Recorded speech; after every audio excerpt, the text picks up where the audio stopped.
বিসমিল্লাহির রহমানির রহিম।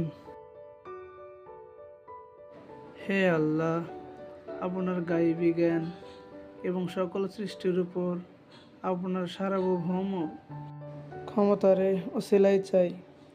আমাকে আপনি জীবিত রাখুন সে সময় পর্যন্ত, যে সময় পর্যন্ত জীবিত থাকা আপনার জ্ঞানে আমার জন্য কল্যাণকর। আর আমাকে মৃত্যু দিন যখন আপনি জানেন যে মৃত্যু আমার জন্য কল্যাণকর। হে আল্লাহ, আমি আপনার নিকট চাই গোপনীয় প্রকাশ্যে আপনাকে ভয় করা। আপনার নিকট চাই শান্তি ও ক্রোধ উভয় অবস্থায় সত্য কথা বলা। আপনার নিকট চাই দারিদ্র্যে ও প্রাচুর্যে ভারসাম্যপূর্ণ মধ্যম পন্থা। আপনার নিকট চাই এমন নিয়ামত যা কখনো শেষ হবে না। আপনার নিকট চাই নয়নাভিরাম বস্তু যা কখনো বিচ্ছিন্ন হবে না।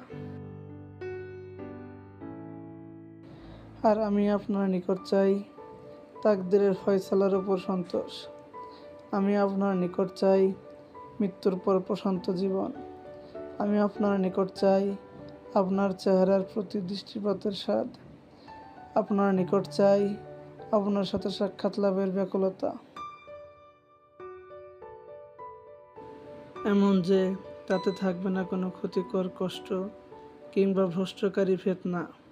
হে আল্লাহ, আপনি আমাদেরকে ইমানের সৌন্দর্যমণ্ডিত করুন এবং আমাদেরকে হেদায়েতপ্রাপ্ত পথপ্রদর্শক বানান। আমিন।